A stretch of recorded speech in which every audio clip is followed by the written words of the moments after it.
everyone. You are listening to episode 7 of Keeping It Real with Janine, your guide to living an authentic, healthy life. Today I'm going to chat with Larry Zaleski, a licensed chiropractor who utilizes classic network protocol. Using both light touch and structural adjusting, Larry assists the body in removing spinal cord tension and nerve interference. Without proper nerve supply, the body's ability to perceive, adapt, and recover from stress is greatly diminished.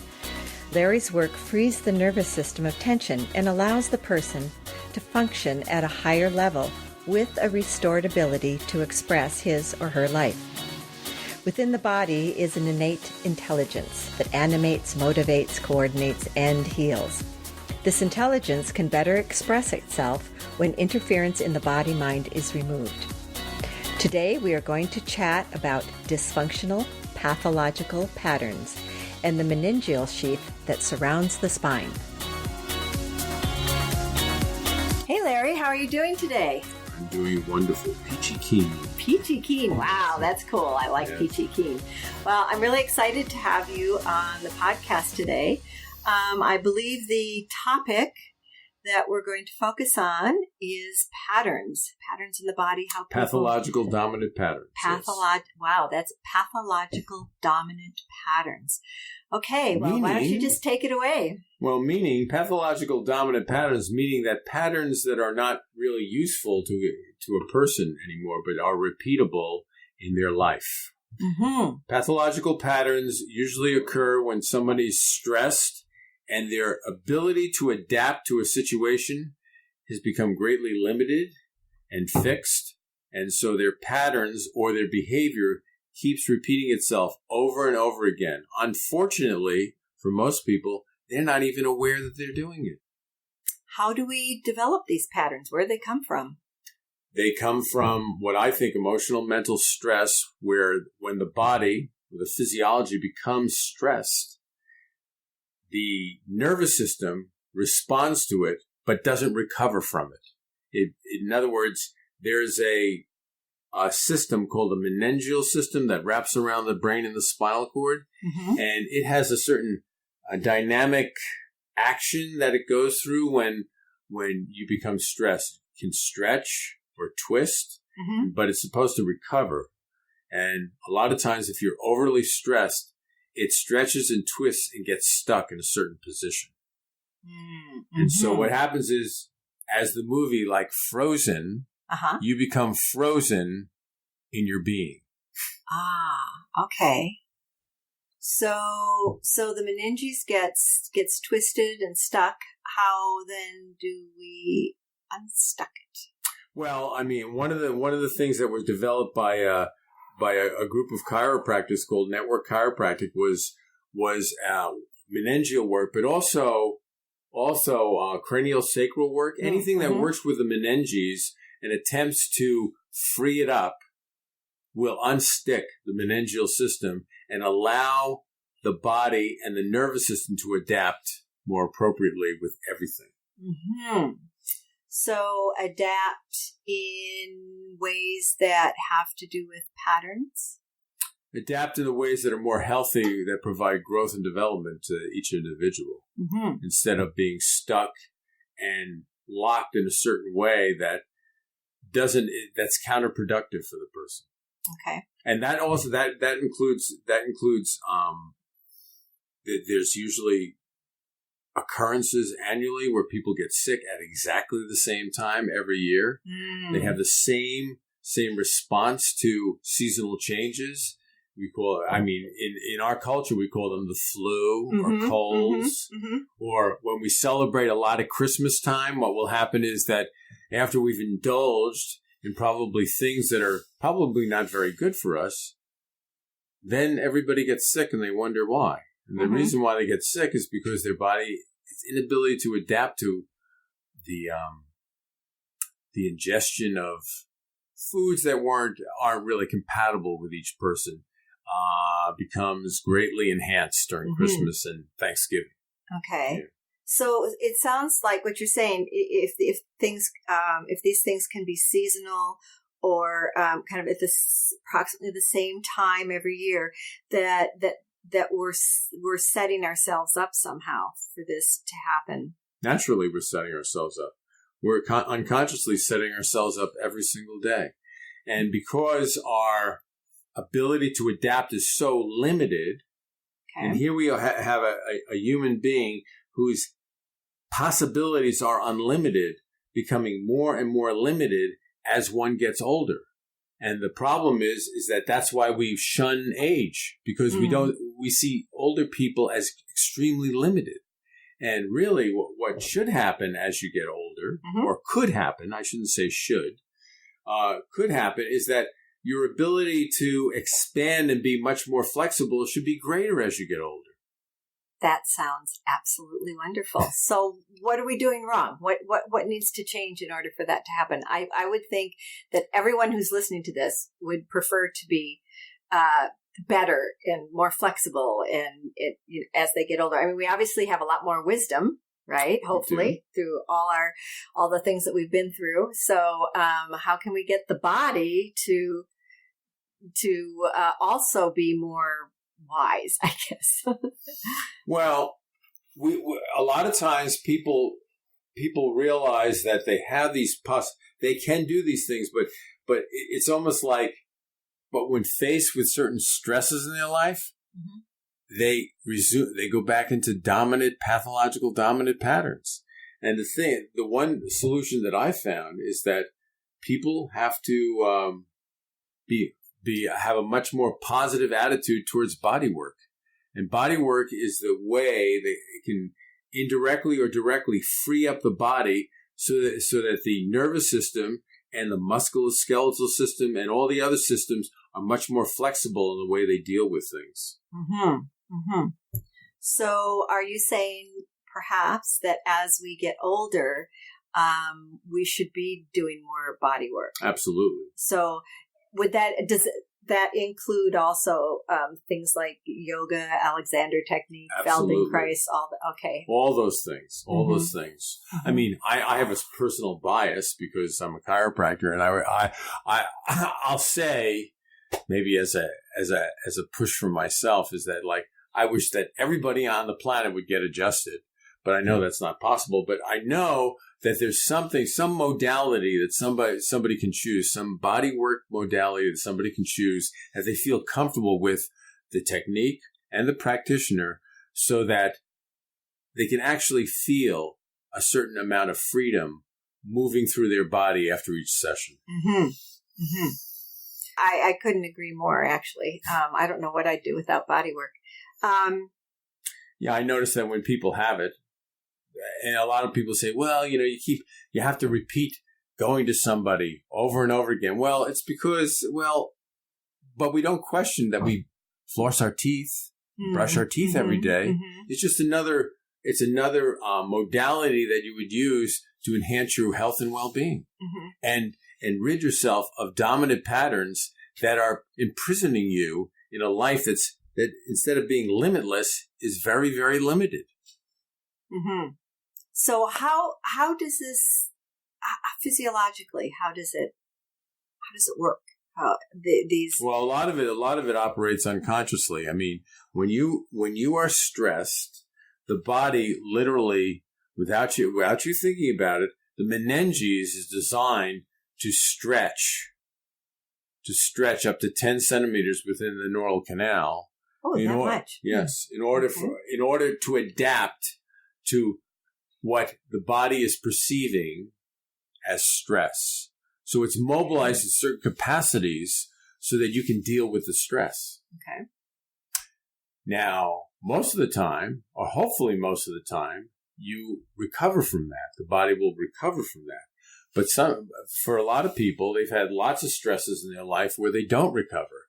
And what happens is that they become stressed, and the nervous system and the meningeal system become stuck, and then they get stressed some more, and it gets stuck some more. So it's a vicious cycle of getting more and more stuck. If you see older people, you see what they look like as they get older. They get more and more hunchback, more and more slower, and you notice that, like, what's going on? It looks like these people, that you don't want anything to do with the aging process, looking at people like that. But frankly, they're stuck. And if we're able to free ourselves up through body work, we'll become unstuck, and our posture will change, and our attitude will change, and our life will change. Mm-hmm. It's interesting because the last interview I did was about being stuck, but more from an emotional, mental perspective. I understand that from a life coach perspective, and so it's great that we're talking about this now in more of a physiological perspective. Well, really, the body and the mind behave holographically. So whatever point that you enter the system is going to free up all the system, directly or indirectly. Right. So why is it then that when we're quote unquote stressed, I guess I'd say it's worse, that we are more stuck in this pathological dominant pattern. In this pathological dominant pattern. Because we've already reinforced that pattern over and over again, and we haven't recovered from that pattern.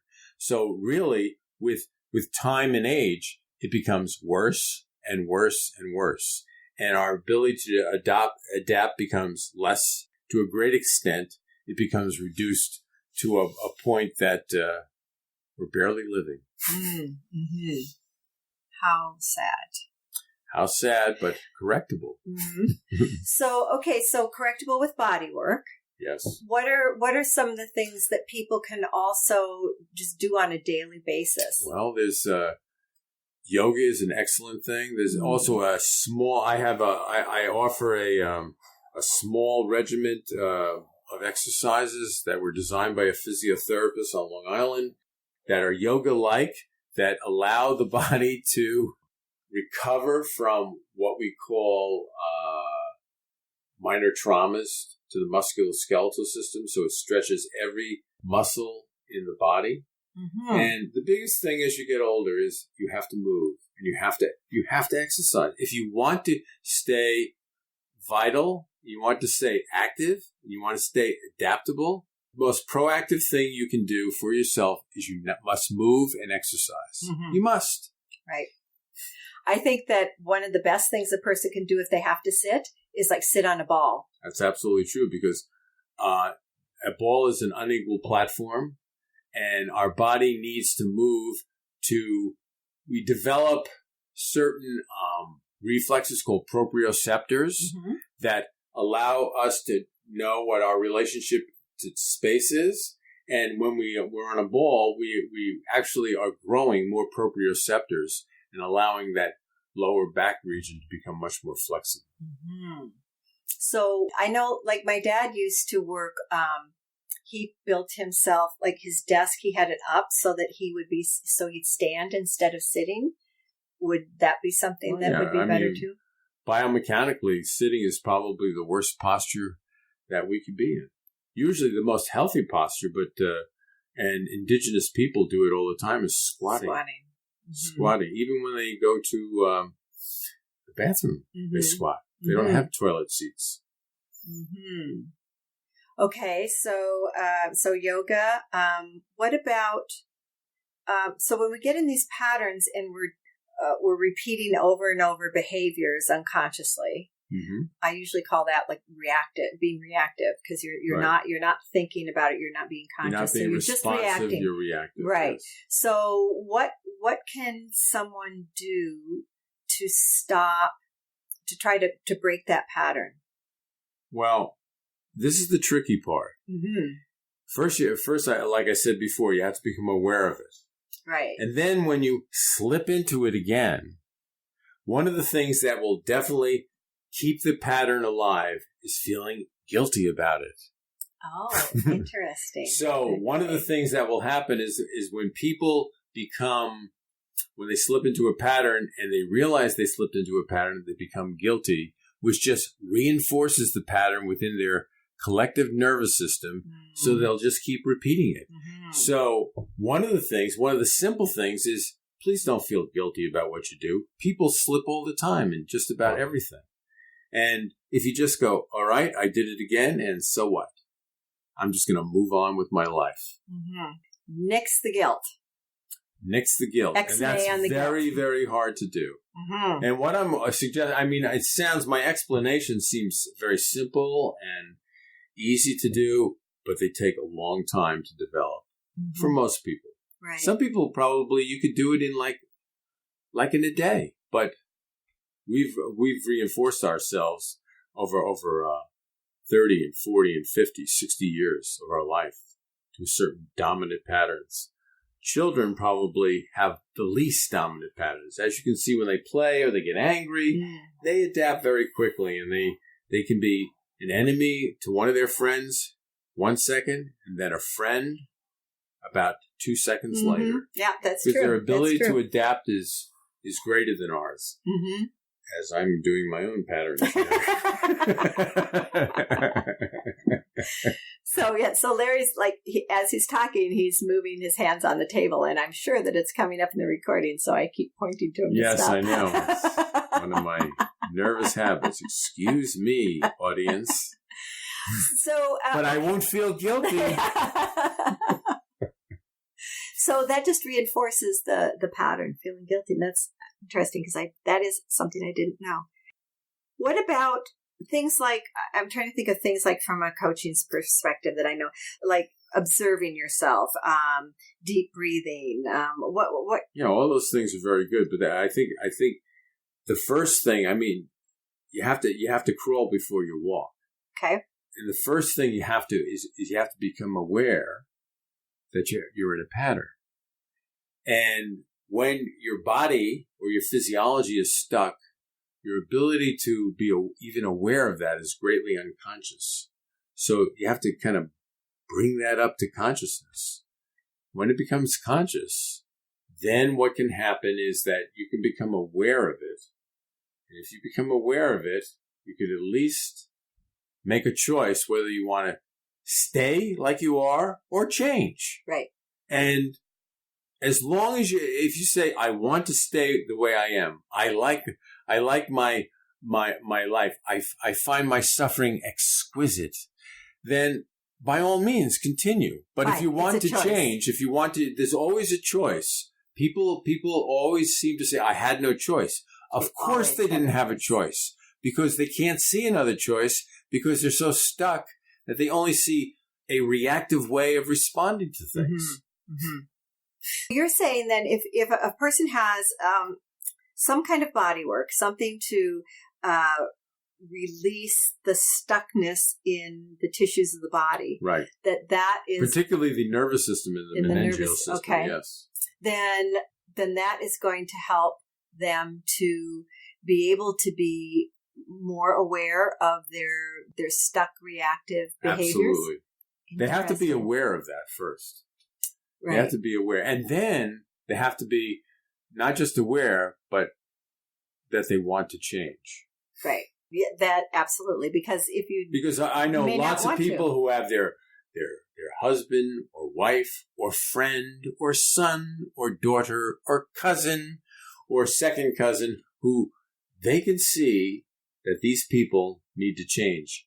But those people don't see that they need to change, and nobody changes if the person directly doesn't see that he needs to change. Right. So you have to be a little compassionate and realize that if somebody is in their suffering pattern, they have to come to a certain awareness that it's not fun anymore. And usually that takes a few years to get to that place. Mm-hmm. Mm-hmm. I know. Oftentimes I see people who are in this loop. They're in a loop, just constantly. They're loopers. They're loopers. Yeah. Loopers. Over and over and over again, the same kind of behavior. They're looping. And I, oftentimes I'll wonder, when are you going to get tired of this? When they get tired of it. Tired enough to make a statement. And the statement is very simple. There must be another way. If they can say that with energy coming from their heart and mind, that other way will show up for them. Mm-hmm. But they need to get to that place of saying, there must be another way of doing this. if they keep saying that it's always going to be this way, nothing's going to change. Right. So what I'm suggesting to everyone, including myself, is that when you notice a pattern that you're in, that all you and you feel tremendously uncomfortable and almost like you feel powerless to change it. Just say there must be another way, and another way will show up. You need to be patient and wait. You don't have to be active and proactive. You just have to be able to surrender to that fact. Mm-hmm. Mm-hmm. Another thing that I really like, that I think works really well, and it's something that I became even more aware of in going to Matrix Energetic seminars, is the value of open-ended questions. You're not looking for an answer, but how can this be different? How can I be different? How can I do this differently? What do I need to do? What would it look like if this were different? Not looking for an answer, but it's almost like you're inviting the universe, your higher self, whatever, to come in and help you out. There's two conditions that people need to accept in this lifetime. Mm-hmm. Condition number one is they need to embrace uncertainty. Mm. And yes. The other thing is they have to embrace not being special. Oh, if they can embrace those two things, their life will be greatly enhanced. But our need to be certain and our need to be special is very, very dominant in our culture. That's true. To me, the only thing we can be certain of is change. That nothing is certainly. that things are constantly in flux and constantly changing. Absolutely. In this dimension, they're always like that. Mm-hmm. Yes. Mm-hmm. Do you have any tips on observing, ways to become aware? So a person's getting body work, the type of body work that's going to help loosen the nervous system and open up the nervous system. So, and the meninges. So what might be some ways that you recommend to your patients to be more observant? How can they, sometimes I'll say to people, pretend like there's a mini you on your shoulder watching you do this. That's an excellent way of looking at it. There's also a person who has written a book called Being Present. Mm-hmm. One of them is, I think his name is James Brown, and the other one is, and right now, it is eluding me. Yeah, but it's being present. We'll figure it out, and I'll put it in the show notes. Okay. So does that also being relate present. To like mindfulness? And yes, I would think it'd be mindfulness, well, it's just being present in the moment. It's being right here in this moment instead of thinking about what's going to happen in the future or what has happened in the past. Mm-hmm. Mm-hmm. And I know it's kind of old and it's probably boring to hear this, but one of the ways is you have to be present to where you are. Mm-hmm. And part of being present to where you are is realizing that there's a part of you that is here taking action, but there's another part that's an observer that's looking at what you're doing as you do it. And you have to kind of like cultivate the observer in order for you to be able to notice what you're doing. Right. I like my observer to have a sense of humor. I think that humor saves the day all the time. Kind of without humor, you are doomed. Yeah, because my she's sitting there and going, I can't believe you're doing this. This is wow. This is really interesting. A lot of people take themselves too seriously. Yeah. And you need to be lighter. Yes. Lighter. Part of being vibrant and healthy is being lighter. Mm-hmm. Mm-hmm. Literally more light in your body, and it isn't a fact of getting light in your body. It's removing the interferences to the expression of light that's already in your body. Mm-hmm. So that's more important. Mm-hmm. So, and one thing we were talking about before we started the recording, belly breathing. Because yes. I think let's just talk about that for a moment before we end, because I think that's important. We can be technical and call it diaphragmatic breathing. Okay. Yes. I like the if we want to get serious. Okay. You were talking a little bit about that and how babies breathe, Absolutely. Babies breathe with their belly all the time. And so do little ones, toddlers too. Mm-hmm. They all belly breathe, naturally. So what changes that? They go to school. And at some point in school, I've noticed is that people become contracted and scared.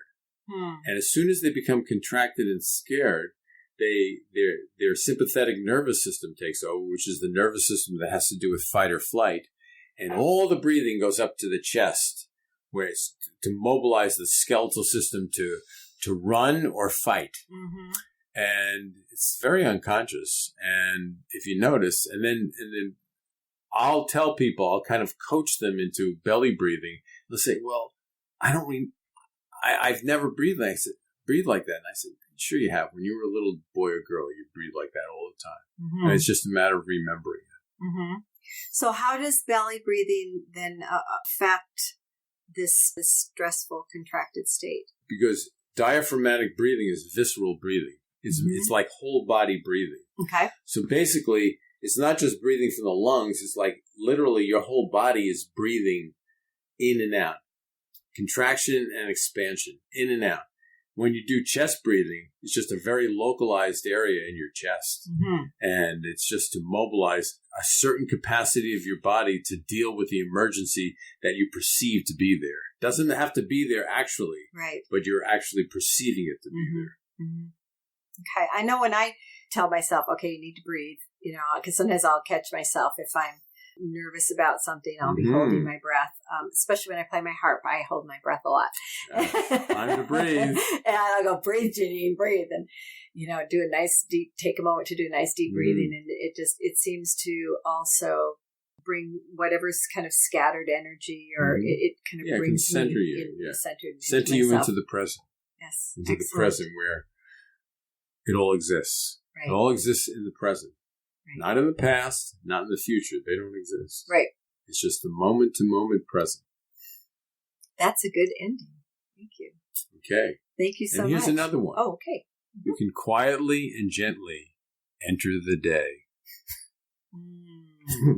So how do you mean that? Literally. Instead of rushing and hurrying up, or as I had a sign constructed in my house, and I have it in my house, and it says, quietly and gently enter the day. And my brother said, well, I have a sign too. And the sign says, good morning, let the stress begin. Oh, God.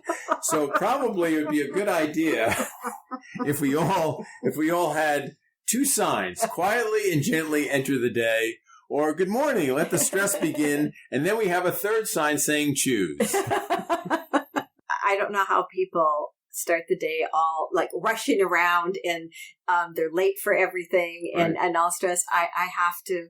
That's urgency. That's stress. Yeah, that's that. I can't that's do that stuck pathological dominant pattern they're in. And I sadly to say, North America is in a pathological dominant pattern. Because we're rushing around all the time. It's true. And I mean, I certainly at one time in my life was like that. But so have I. I still am in certain places in my life. Like in the morning, I make it a point. I like to lay in bed for a while. And just like think about what I want to do today. And usually that's what a lot of ideas, new ideas and ways to do things comes to me. And then, and then I like to greet the day and I like quiet, peace and quiet. And it's a wonderful time to begin. Yep. Or a place to begin. Also, probably taking a nice Epsom salt bath when you first enter the day would be a nice thing. But in order to do that, we have to be aware that we're doing the other thing, which is rushing around like a chicken without its head on. And you know how long they last. Not very long. No. Yeah, and too many people are just rushing all the time. And really, I think it's important to take some time and think about, is this really how you want to live?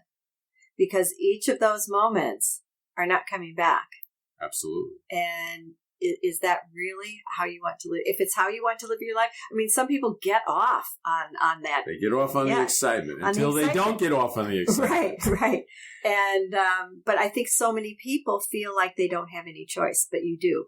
You do have a choice. And that's where, getting the body work, so you can start getting yourself into another space. And being proactive with yourself and doing some form of exercise, yoga, stretching, also perhaps some meditation, just some brief 2 or 3 minutes. Yep. Nothing big. It doesn't have to be a long, drawn-out thing. Just something where you're establishing a tone for the day that will be much more conducive to ease and flow and adaptation. And maybe some people need to get a different job, Absolutely. But those are very hard issues for some people. Right, exactly. When we're kicking in to the limbic system of the reptilian brain of survival. Right. It's we have to, and what happens also, which is I didn't mention this before I close, is that as soon as you become stressed, you go into the reptilian brain. Right. So you get into survival. And when you get into survival, your ability to be creative and productive is gone. Nil. Yep. Nil. Yep. Because all of your energy is going into surviving. Right. Right. It's like you perceive everything is dangerous and you have to adapt to all the danger that's around you. Yep. But also what's around you is peace and harmony at the same time. And all you have to do is make that. Like one of my friends said to me once, we used to have analog radios. Do you remember that, Janine? Yes, I do. Long time ago, in a land far, far away. We had analog, and used to be a dial on the thing. Yes. And the amount of correction that we had to do to make a station come in clear was just a tiny little turn. Yeah, it's just a little turn. Yeah. It's not a dramatic thing, not a dramatic bells and whistle type of thing. It's just a little shift. Right. A little shift in perception. And if you feel like you have no other choice, regardless of what it is, whether it's your work or wherever it is in your life, you do have choices. It's just that you're not, your focus is so, because of the stress, you just have so to say, narrow right now that you aware. Can't see any other choices. You cannot see the other choices. But they are there. They are there. And maybe you need somebody to help you. And maybe you need somebody to coach you and say, we've done this before. And I've said this to a lot of my clients who come to see me to get adjusted. We've been here before. We're going to be out of this again. This is an old pattern. We've been here, remember? And they'll kind of like struggle and realize, oh yeah, I've been here before. And you made it through it.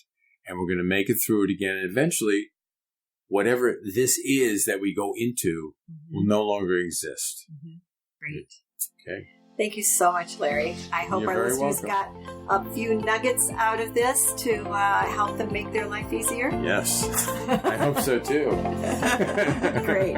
Take care. Okay. Take care. Thank you, Larry Zaleski, for a fun conversation. You gave us some thought-provoking ideas on how we develop pathological patterns. Love that alliteration. And how we can maintain more balance and flexibility in our lives, physically and emotionally. How many of you feel guilt-ridden when you don't live up to expectations? Yours and others.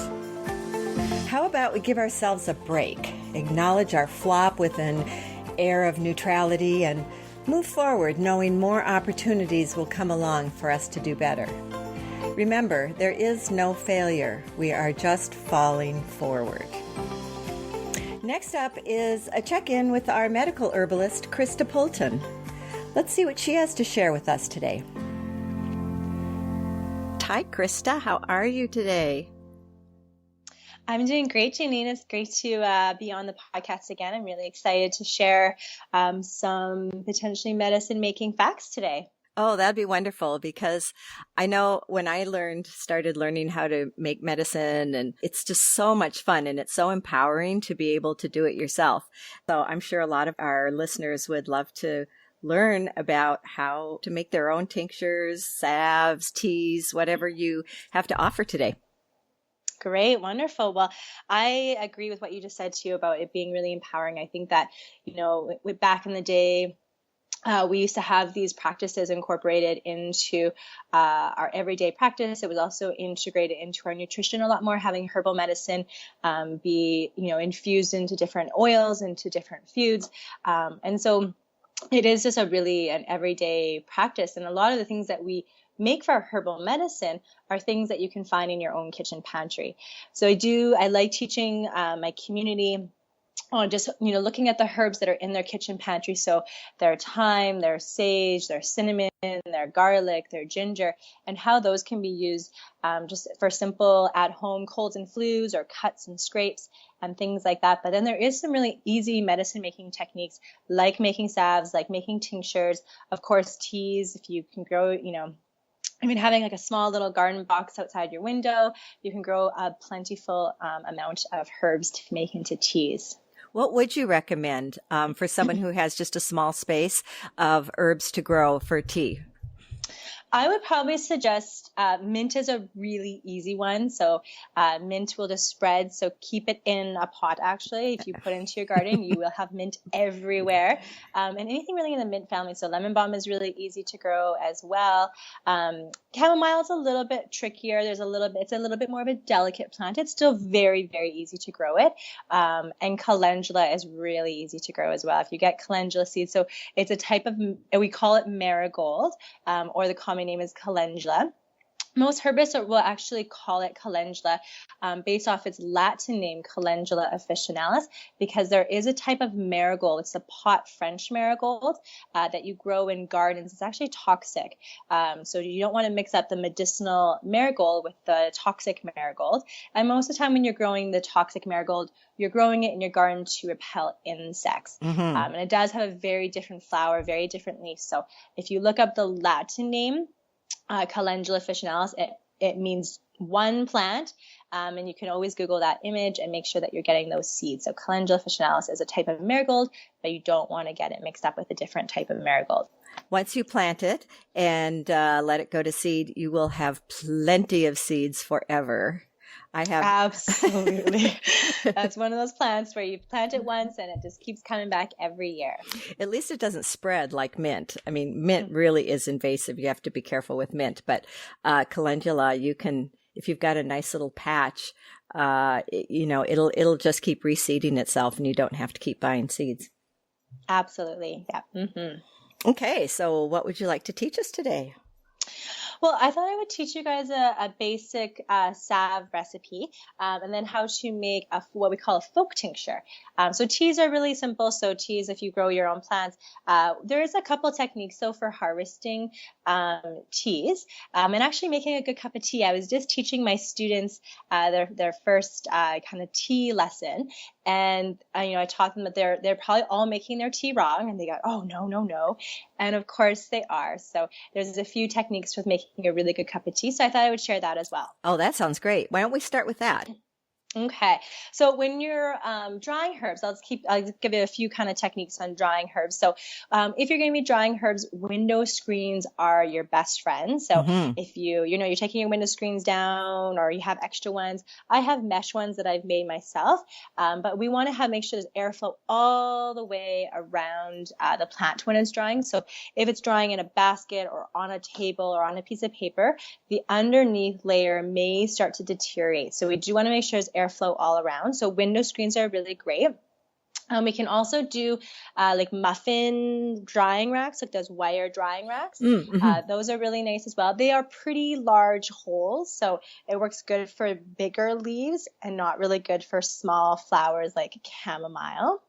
So that's what I recommend for drying, is to have some drying racks. You can also hang your herbs upside down. We really want to make sure that it's out of the sun though. So sun will damage and deteriorate the chemical components of the plant that gives it its activity. So that's kind of some techniques on drying. For making a good cup of tea, there's a few things that you do want to take into consideration. So, there's the really basic things, and, I feel like we probably would have all known these things, been taught by our mothers, our grandmothers, or whoever's been passing on that lineage. But, some things get lost over the years. So when you're making a really good cup of tea, there's a few essentials. So if you're making a cup of mint tea, for example, mint or chamomile tea, we'll use both those as an example. Those are both plants that are rich in essential oils. In the essential oils are also known as a volatile oil. Mm-hmm. And that means that when you add heat to them, they volatilize into the air, which is nice. Sometimes you want to smell your cup of tea as you're sitting there and you want to smell it in the air.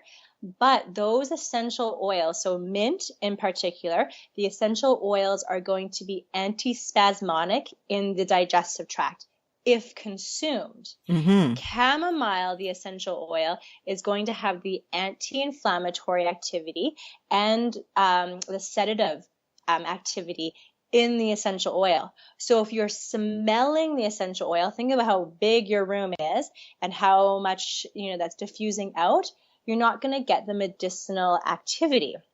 Okay. So the best way to kind of conserve those essential oils so they're not in the air, because while smelling is nice, it's not going to get the same strength of those essential oils internally. So a really simple way is put a lid on your cup of tea. So there is old teacups that actually have lids, Mm-hmm. and that's what they're used for. So if you put the lid on the cup of tea, the steam will volatilize those essential oils. They'll rise to the top of the lid and they'll get stopped. They'll condense and they'll drip back into your cup of tea. So you're drinking the essential oil of that plant and it's going to have the activity.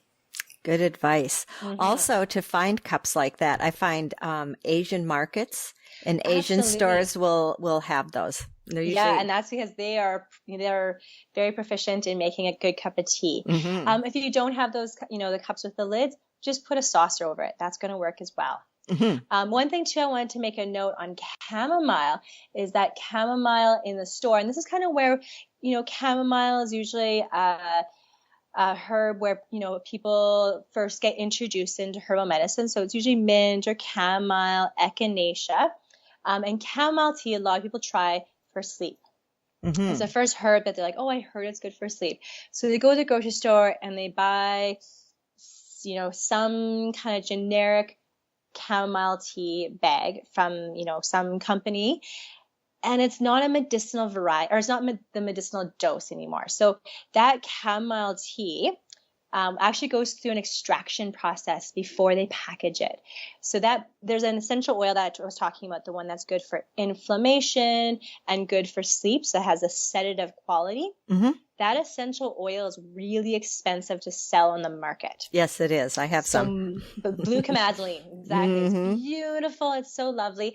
But they often take it out of the chamomile before they sell the what's called the marc, the leftover part of that process, the leftover tea or that plant part, before they put it into a tea bag.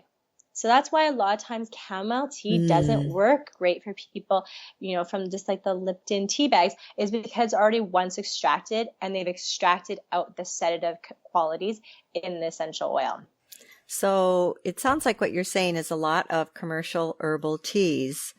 You might be getting a nice, a nice warm tea, a nice flavor, but you're not really getting the medicinal properties. Exactly. So, if you're going to buy a good cup of, a good cup of tea, really go for some good brands like traditional medicinals. So the ones, if you want the medicinal activity, go for something that they say it's going to be medicinal. So they, it's a little bit more expensive. So instead of it being $2 for your box of tea, it's going to be maybe $5, but it's going to be worth it. So go for the more expensive tea for herbal teas if you're using it for a medicinal purpose, for a specific purpose. Otherwise, you can drink anything. But if you really want the medicinal quality, and save it for that, you don't have to just... Absolutely. Okay, great. Good advice. Absolutely. Great. And so another thing with making a good cup of tea is that there's certain plants that have lots of minerals, so lots of vitamins and minerals. So things like our nettles, our oats, our alfalfa, those plants do better if we extract them over a longer period of time. So I would say the minimum is 15 minutes, but if you do an overnight infusion, so you make your hot tea or your hot water, and you pour it over the tea, you leave that overnight, you're going to get an increase in mineral and vitamin content by, 20, 25%. So it's going to be yes, compared to just a 15-minute steep. So if you're really wanting to drink the nettles because of all the vitamins and the minerals, or the alfalfa, the oats, you do want to let it sit for a longer period of time. Okay, that's great. Now, I was just going to ask, is it better to, what am I thinking of? Okay, so like with chai herbs for chai tea, this isn't medicinal, but I know you want to simmer the herbs. But for medicinal purposes, are you wanting to simmer the herbs, or is it better to just let them steep in? Do you want to get the water to boiling point or below boiling point before you pour it over your herbs? Yeah, that's a great question. So we do have two different types of preparations for making a tea. So we have an infusion or a decoction. So an infusion is where we just pour the hot water over the tea and we let it steep. And that is usually for the softer plant parts. So things like leaves and flowers and stems, those are really easy just to make an infusion of. So we don't want to steep or to boil them, because we'll potentially boil away some of the good medicinal qualities, like the essential oils. So usually plants with hive essential oils that smell really nice, like lavender and rose, we just want to steep them. Okay. And how long would you steep them for? I always try to steep my plants for at least, 5 minutes to 15 minutes. So, it is medicinal tea, so it does tend to be a bit stronger, especially those mineral-rich teas. I have a teacher that she calls those medicinal broths, because they are more brothy than they are like a cup of tea. So they are a bit thicker, and they have that green taste, which is, an acquired taste. Herbalists love it. I found out that I was at a health festival, and I was offering my rejuvenating tea, which is full of nettles and borage and skullcap and really great things for the nervous system. But it was a strong brew, and it was a very, dark green, had lots of kind of mucilage coming out as well into the tea. And so it was a bit thicker. And a lot of people were like, whoa, this is medicine. And, they're used to just a cup of tea, and they didn't think that it was going to be so strong of flavor. So these are those mineral-rich teas. Those ones are a bit stronger in flavor. But yeah, letting it sit for, I would say 5 to 15 minutes. And then there's certain plants you want to do overnight. So now with a strong tea like that, is there any reason that you couldn't add a little bit of honey or something like that to... Oh, absolutely. Yeah. Okay. So if it's a strong tea and the flavor isn't, working with you, you can, lots of times I say to patients too, they can dilute it down. So, you make your cup of tea, and if it's too strong, put it into like a mason jar. And, if you're only having to take 1 cup anyway, usually I get my patients to make tea for the whole day in one go, because teas are... there's patient compliance goes down quite a bit with teas, I find. So teas are, you have to actually make the tea. You have to sit down and drink the cup of tea. And I find that patient compliance, so the willingness to do it, or the, just even remembering to do it, goes down, I would say 50% easily. Can you make tea and put it in the fridge for the next day? Absolutely. Yeah. So if you make your tea and you don't go through it, I would put it into the fridge. Don't leave it on the counter for, I would put it into the fridge. Absolutely. And then in the fridge, I would say try and drink it the next day for sure, because there's no preservative quality in teas. Some of the plants will help to keep it a little bit. So there's essential oils, but there's also plant components. So we call them constituents that will make the tea go off potentially faster. So things like mucilage, different types of microbes like to feed off of mucilage. So it could potentially go off faster. Okay, so great. The other type of, so we have the infusion, and then we have what's known as a decoction. And a decoction is where we are making a tea, but we're actually doing the simmering method. Plants that are harder in nature. So we have barks, we have roots, some berries, things like that are a bit harder that need to be boiled down. All of our mushrooms need to be simmered like this way. And usually what I do is I bring it up to a boil, and then I turn it to a simmer. So I'll bring, put it on like medium heat, but get it, medium, not quite high, like between medium high.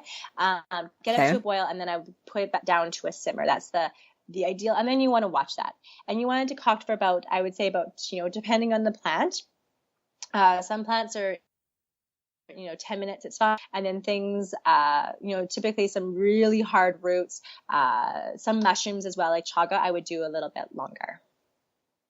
Okay, great. Yeah. Awesome. Wow. So I think that was wonderful. So now people can make their own teas. They don't have to buy teas in a bag. And if you do, you also can get natural paper tea bags that you can use if you want to make your own teas in tea bags too. So absolutely. Well, thank you. Yeah. Thank you so much, Krista. That was a great check-in on teas, and have a great day.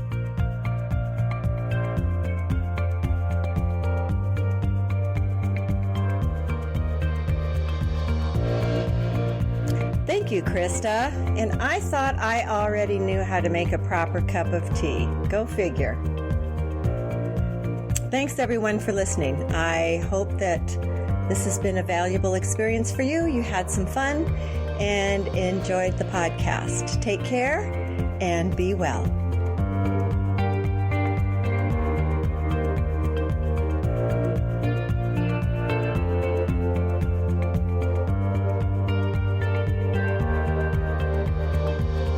That's the end of our show. Thanks for listening. There were a lot of good ideas that you can apply to your life right now. Hope you took some notes and will take action. Keeping It Real comes out every 2 weeks, so be sure to subscribe to the podcast on iTunes or Stitcher so you don't miss a beat. You can listen or download episodes from our website, realjanine.com. Email at realjanine@gmail.com or tweet at realjanine. To use Facebook, go to Real Janine and leave comments there, and you will get notices of new episodes if you follow. And remember, Janine is spelled Janeean.